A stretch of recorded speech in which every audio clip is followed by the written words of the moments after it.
고린도전서 15장에서 바울 사도는 부활 사건을 그리고 그 부활 사건의 의미를 우리에게 되새기고 있습니다. 토요일과 주일 분량을 읽지 않았습니다만 바울은 성도들에게 예수 그리스도의 부활이 무슨 의미가 있느냐? 첫 번째, 예수 그리스도께서 죽으셨다가 다시 살아나셨다는 것은 죽음이 정복되었다는 뜻이다. 죄의 결과로 사망이 들어왔지만 예수 그리스도께서 우리의 죄를 속하시고 더 이상 죄와 사망이 승리하지 못하도록 그 사망을 이기셨다 하는 첫 번째 의미를 전달했습니다. 두 번째는 뭐냐 하면 예수님께서 부활하셨다는 그 부활 사건은 하나님의 나라의 완성을 보여주는 거예요.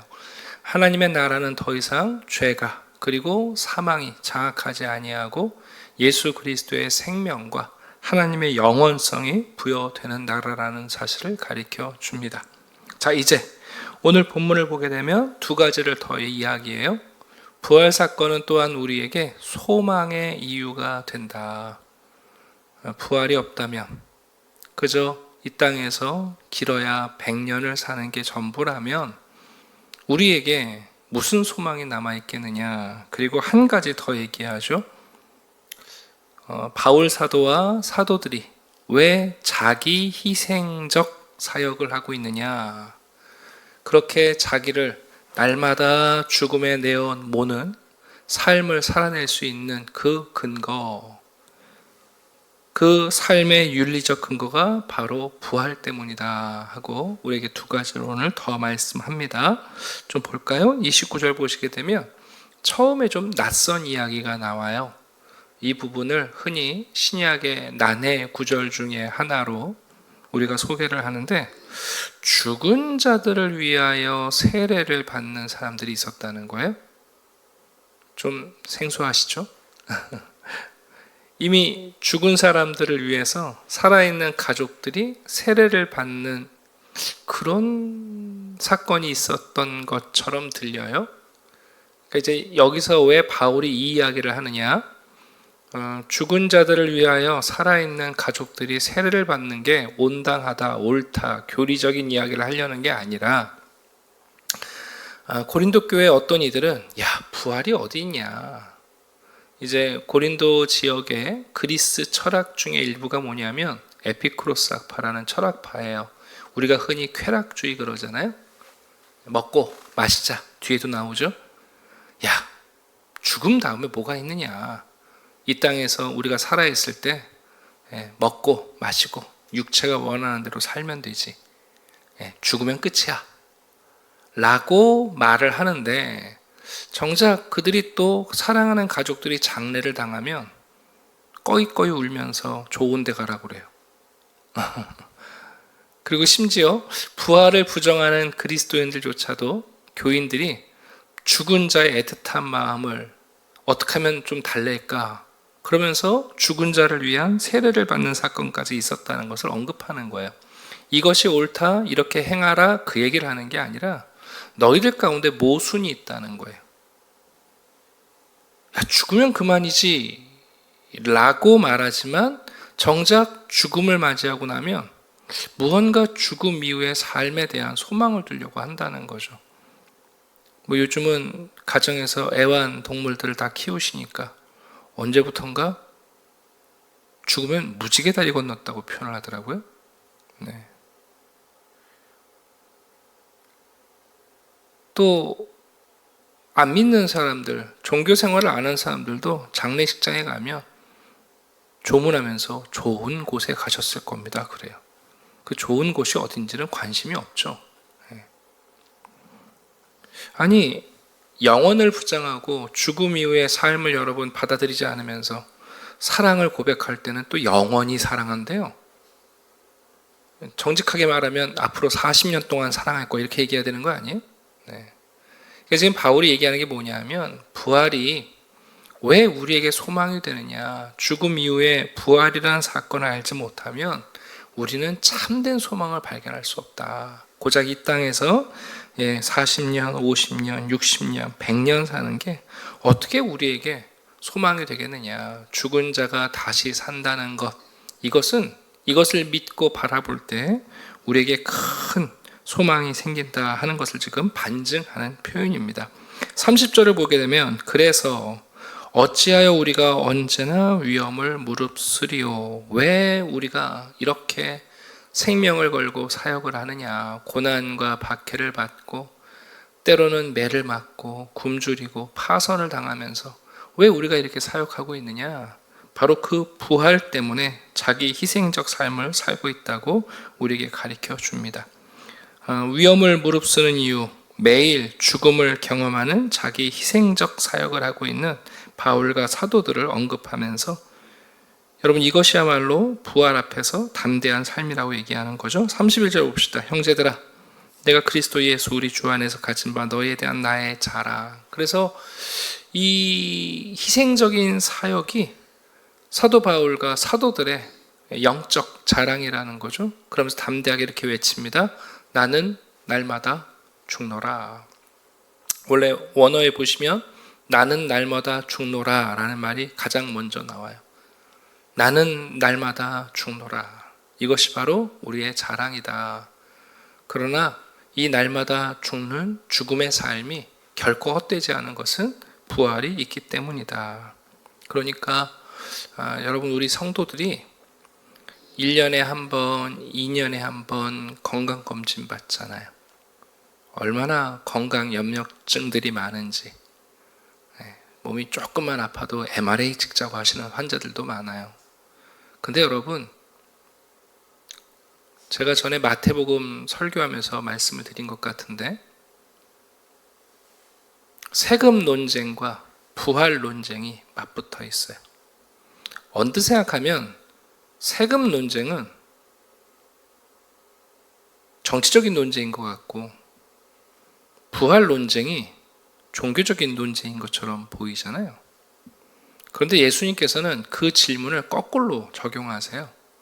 가이사에게 로마 황제에게 세금을 내는 게 옳으냐 그르냐, 사실은 이게 종교라는 거예요. 왜냐하면 동전에 새겨져 있는 형상이 시저의 형상이라면 그에게 주고, 그러나 우리의 인생에 새겨진 형상이 하나님의 형상이라면 우리의 삶으로 하나님께 드려야 할 우리의 삶이 있다는 것을 가르쳐주는 단순한 세금의 문제가 사실은 우리의 종교의 신앙의 문제라는 것을. 반면에 부활이 있냐 없냐, 사두개인들이 부활을 믿지도 않으면서 일고받을 이야기를 갖고 예수님께 나왔을 때 예수님은 뭐라고 그러세요? 야, 너희가 부활 이후의 삶을 너희들이 오해했다. 여러분, 부활이 있어야 우리가 이 땅에서 자기를 희생하는 삶을 살 수 있어요. 이게 좋은 예는 아닙니다만 이슬람들이 전쟁을 할 때 성전이라는 이름을 붙여서 기꺼이 폭탄을 메고 뛰어들지 않습니까? 여러분, 그들이 그렇게 자기 희생적, 자기 희생이라고 해야 할지, 자기 희생적 전쟁을 할 수 있는 이유는 이슬람 사람들은 부활 이후의 삶을 믿기 때문이에요. 그 사람들은 낙원이라고 말하죠. 신을 위해서 죽으면 여러분 보장받는 게 어마어마해요. 그러니까 그들은 신을 위해서 정말 목숨을 내어놓는 게 두렵지 않은 사람들이거든요. 그 얘기는 뭐냐? 왜 우리가 하나님을 믿고 부활을 믿으면서 이 땅에서 밥 한 그릇 못 먹을까 봐 그렇게 두려워하며 살아가는가? 날마다 죽기는커녕 날마다 죽을까 봐 두려워하며 살아가느냐? 사실은 우리가 진짜 부활을 믿지 못하고 죽음 이후의 삶에 대한 확신이 우리에게 없는 거죠. 여러분, 만약에 죽음 이후의 삶에 대한 확신이 있다면 우리는 기꺼이 목숨을 내어놓는 일을 두려워하지 않게 될 거예요. 바울이 나는 날마다 죽노라, 이것이 바로 부활을 바라보고 있는, 부활이 소망이 된, 부활이 내 삶에 자기 희생적 삶을 살게 만드는 근원이라고 선포하고 있는 겁니다. 자, 32절 볼까요? 내가 사람의 방법으로, 여기 사람의 방법으로라는 말은 이제 의역을 한 건데요. 나는 성령의 방법으로만 싸웠다, 그 얘기예요. 우리나라 성경 의역을 했어요. 그러니까 성령의 방법의 반대말이 사람의 방법이니까 의역을 했지만 바울은 나는 성령의 방법으로만 싸웠다. 지금 바울은 에베소에서 이 고린도 전서를 편지를 쓰고 있는데, 에베소는 사도 바울이 약 2년 동안 두란노 서원을 운영했던 곳이죠. 그리고 에베소를 떠날 때 아굴라와 브리스길라를 사역자로 남겨두고 떠났던 곳입니다. 근데 에베소에서 치열한 철학자들과도 싸웠고, 그리고 바울이 전하는 복음, 이 부활 때문에 많은 갈등을 겪기도 했습니다. 여기 보면 맹수와 더불어 싸웠다라는 말, 이 맹수라는 말이 진짜 호랑이를 얘기하는 게 아니라 영적 전투, 철학적 전투를 얘기하는 거죠. 내가 에베소에서 성령의 방법으로 그 철학자들과 싸웠다는 거예요. 그래서 죽은 자가 다시 살아나지 못한다, 내가 부활이 있다고 말하는 것, 그리고 부활이 없다고 말하는 사람들, 특별히 아까 말한 그 에피쿠로스 학자들이 항상 하는 말이 뭐예요? 내일 죽을 터이니 먹고 마시자. 우리나라식으로 말하면 먹고 죽은 귀신이 때깔이 좋대더라, 이런 얘기하면서 그냥 현실에 매몰돼서 살아가는 삶이죠. 여러분, 부활을 전한다는 건 그게 아니라고 여러분 싸우는 거거든요. 오늘날 교회가 정말 맹수들과 싸워야 돼요. 세속사회, 현재가 전부이고 돈이 전부이고, 이런 세상에 여러분 우리가 부활을 전한다는 건 진짜 호랑이와 싸우는 것과 다름이 없어요. 자, 33절 볼까요? 바울이 말합니다. 속지 말라. 악한 동무들, 여기서 말하는 악한 동무들은 거짓 선지자, 거짓 철학자, 거짓 교훈을 얘기하죠. 근데 동무라는 말을 쓴 이유는 동류들, 유유상종을 말하는 거예요. 여러분, 사람은요, 옳은 말, 바른 말, 내가 몰랐던 것을 전해주는 사람과 함께하기보다는 나랑 생각이 같고, 나랑 이해력이 비슷하고, 나랑 삶의 지향점이 유사한 사람들과 어울리는 것이 편해요. 그래서 회사 가면 사장님하고 말단 직원이 함께 있는 거 편하지 않아요. 여러분, 동무들이 되면 얼마나 많은 말을 합니까? 나랑 비슷한 생각을 갖고 나와 유사한 생각을 가진 사람하고 우리 참 대화 많이 합니다. 근데 문제는 뭐예요? 나랑 똑같은 생각을 가진 사람하고 말을 많이 하니 그 말을 많이 하면 많이 할수록 교정의 기회는 사라져요. 그래서 어떤 일이 벌어집니까? 선한 행실을 더럽혀요. 내 마음속에 갖췄던 선한, 지금까지 익숙한 삶이 아니라 뭔가 다른 영적인 삶, 부활을 바라보며 뭔가 탁월한 나은 삶, 선한 삶에 대한 우리의 지향점조차 여러분 동무들과 얘기하다 보면 다 사라져버려요. 그렇게 찾겠던 자녀들이 청소년기가 되면 감당이 안 돼요. 왜 그렇죠? 청소년기의 특징은 뭐냐면 한 녀석 한 녀석 부르면 되게 겁이 많습니다. 청소년들이. 근데 몰려다니면 못할 짓이 없어요. 그 아이들이 생각이 없는 게 아니라 친구들과 시간을 보내다 보면 좋은 생각은 사라져버려요. 그리고 욱자지껄 떠들다가 자기들끼리 다 동의하면 무슨 일이든 하는 거거든요. 바울이 지금 무슨 얘기합니까? 속지 말라. 거짓 선지자들, 더군다나 너희와 대화가 통하는 사람들, 그들과 많은 말을 하면 할수록 선한 행실을 더럽히게 된다. 여러분, 이건 굉장히 중요한 지혜예요. 저는 제 평생 하나님께 감사하는 것 중에 하나가 뭐냐면 정말 좋은 선생님들을 만났어요. 저는 선생님들을 귀하게 여겨요. 정말 선생님은 귀한 분들이에요. 선생님들과 친하냐 안 친하냐의 문제가 아니라 여러분, 좋은 스승을 만난다는 건 우리의 생각과 우리의 삶을 바꿔놓는 일이거든요. 근데 보통 사람들은 선생님을 만나는 게 꽤 껄끄러워요. 나를 판단하는 것 같고, 나를 평가하는 것 같고, 나를 틀렸다고 말하는 것 같고, 나를 이러대로 살면 안 된다고 자꾸 박차를 가하시니까 불편해지죠. 그런데 여러분, 좋은 스승을 만난다는 건 분명히 동무들처럼 편하진 않지만 그러나 우리의 생각과 삶을 분명히 바꿔 놓습니다. 교회 안에서 성도들도 예전에는 훌륭한 목회자들이 그 지역에 찾아오셨어요. 순회, 유명한 목사님들, 부흥 강사들이 순회하셨잖아요. 순회했어요. 너무 귀한 분이기 때문에 마을에서 여러분 돈을 쓰고 기회를, 순서를 기다려서 그런 분들을 모셔오면 사람들이 가서 들었죠. 정말 좋은 분들이었어요. 근데 요즘은 우리가 소비자가 돼서 내가 어떤 목사를 찾아갈까 본인들이 결정해요. 어떤 설교를 들을까 유튜브에서 내가 결정합니다. 그럼 여러분, 우리가 정말 나한테 도움되는 거 선택할 가능성이 높겠어요? 아니면 나랑 동무되는 거 선택하기가 쉽겠어요? 혹시 유튜브로 양자 역학 이런 거 강의 들으세요? 이게 지금 심각한 문제예요. 요즘 알고리즘이라고 그러잖아요. 빅데이터에 의해서 내가 한두 번 영상을 보면요, 벌써 데이터가 알고요, 내가 원하는 정보만 딱딱 골라둬줘요. 악한 동무들이. 그 생각 교정받기 정말 어려워요.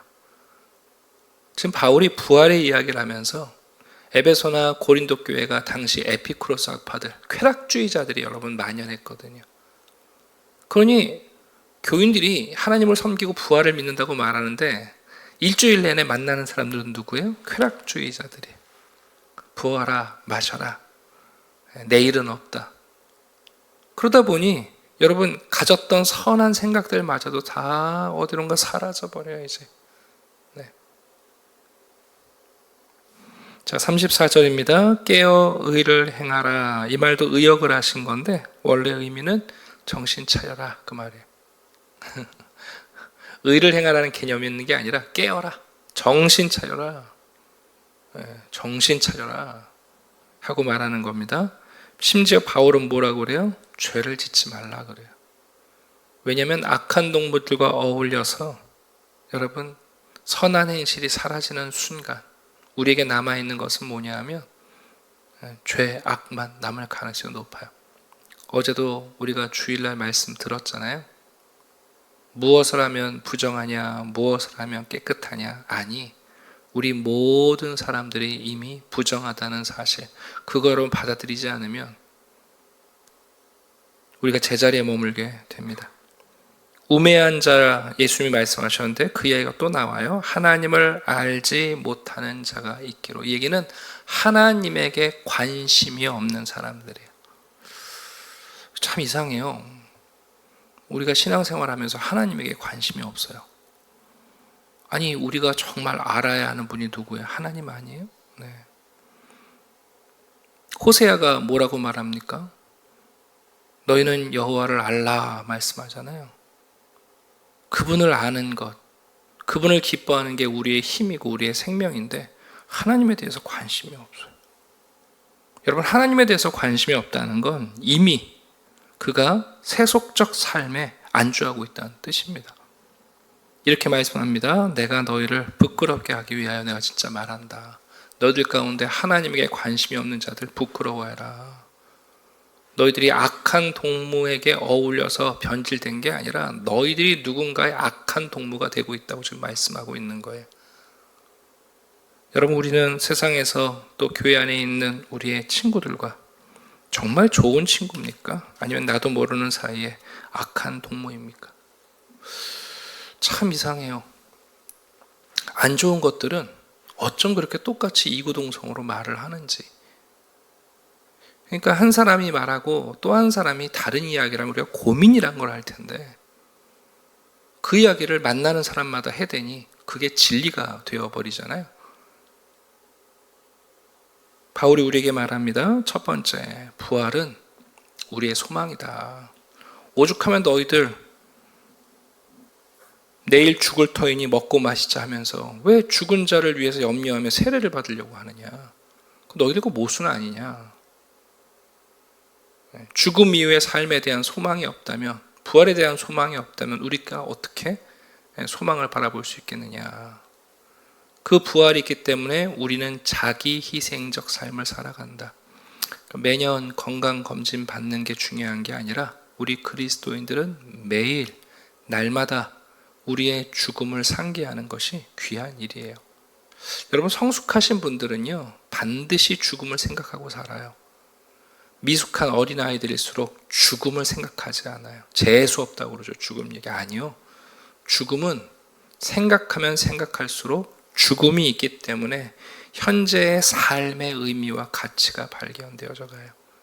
죽음이 있다 하는 것을 아는 사람들은 나의 생애가 제한적이며 나에게 오늘 하루가 얼마나 귀한 선물인지를 알게 돼요. 이것이 얼마나 소중한지 알기에 더 가치 있게 쓰려고 하게 되는 거예요. 그러나 죽음을 무시하는 사람들은 오늘 하루의 자기 희생적 삶의 이유를 알지 못합니다. 오늘 사도 바울이 말합니다. 나는 날마다 죽는다. 나는 매일 건강검진 받는다. 나는 날마다 영적 건강검진을 한다. 그것이야말로 내가 자기 희생적 사역을 감당하는 이유다. 그러니 속지 말아라. 속지 말아라. 맹수들과 싸울 때 인간적인 방법으로 싸우는 거 아니다. 성령을 방법으로 싸워라. 그러니 악한 동무들의 말에 현혹되지 말고 그 선한 행실, 선한 계획들을 물리치지 말아라. 정신 차려라. 죄짓지 말아라. 하나님에 대한 관심이 사라지면, 여러분, 그 크신 하나님에 대한 지식에 대한 관심이 사라지면 그 빈 공간을 뭘로 채우겠어요? 그러니까 의미 없는 것들을 가득 담아도 우리의 인생은 의미가 생기지 않습니다. 자, 오늘 바울은 고린도서 15장에서 부활 사건의 의미를 이야기해요. 부활은 사망, 죽음에서 예수님이 일어나심으로 죄와 사망이 깨트려지는 사건이고 하나님 나라의 완성이고 우리의 소망이고, 그리고 우리가 이 땅에서 자기 희생적 십자가의 삶을 살아갈 수 있는 유일한 근거다. 오늘도 이 아침에 영적 건강 검진을 하시기를 바랍니다. 우리 오늘 죽어도 이상할 이유가 없는 사람들이고, 평균 수명은 평균 수명이고, 내 개인의 삶은 일반론이 아니라 특수론이에요. 우리가 언제 우리의 생명이 하나님이 부르시면 끝날지 몰라요. 그 얘기는 오늘 하루가 우리에게 마지막 날인 것처럼 내가 사랑할 사람들에게 사랑할 시간이 오늘밖에 없는 것처럼 하나님이 오늘 쓰시는 시간이, 나를 사용할 시간이 이제 하루밖에 남지 않은 것처럼 우리가 살아가야 할 이유가 죽음과 부활에 대한 바른 전망에 있다고 가르쳐 줍니다. 오늘도 나가셔서 죽음 얘기하면 재수 없다고 할 거예요. 그래도 맹수들과 싸울 때 그게 우리가 살아가는 성령의 방식이에요. 갑자기 죽음을 얘기하면 대화가 달라져요. 그래서 사람들은 죽음을 말하고 싶어 하지 않습니다. 그러나 그 죽음을 얘기하지 않으면 우리 주 예수 그리스도의 부활을 말할 수가 없는 거예요. 오늘도 그런 부활에 대한 소망 안에서 살아가게 되시기를 주님의 이름으로 축원합니다. 기도하겠습니다. 아버지 하나님, 감사합니다. 오늘도 보지 못한 예수를 사랑하며 예수 그리스도의 부활 사건이 우리들 앞에 유일한 소망이 되어 이 땅에서 우리가 어떤 자기 희생적 삶을 살아가야 할, 우리를 추동하고 이끌어가는 유일한 근거가 됩니다. 악한 동무들과 어울려 선을 지워버리지 않게 하시고 건강검진을 받는 것보다 날마다 죽는, 날마다 십자가와 죽음과 부활을 바라보는 영적 건강을 유지하게 해주시옵소서. 세상과 세상의 철학과 세속주의에 우리가 살아갈 때에 사나운 짐승처럼 우리를 삼키려 하지만 성령의 방식으로 죽음과 부활을 붙잡으며 우리가 오늘도 주님이 우리에게 원하시는 사랑의 삶을 선택할 수 있게 도와주시옵소서. 무엇보다 영원하신 하나님을 우리가 바라보며 그분을 더 깊이 알기를 원하며 여호와를 아는 것이 우리의 힘이며 하나님을 기뻐하는 것이 우리의 힘이라는 사실을 깨닫고 오늘도 주님을 향한 관심, 주님을 향한 우리의 마음을 붙잡게 도와주시옵소서. 오늘 누구를 만나든 어디서 어떤 일을 하든지 간에 우리가 바라보는 소망이 흘러가게 하시고 죽음을 당황하고 죽음 이후의 삶에 모호한 소망을 갖고 있는 자들에게 하나님의 말씀에 있는 구체적인 죽음과 부활 이후의 영원한 삶을 소개할 수 있는 하나님 귀한 일꾼들이 되게 해 주시옵소서. 감사드리며 예수 그리스도의 이름으로 기도드립니다. 아멘.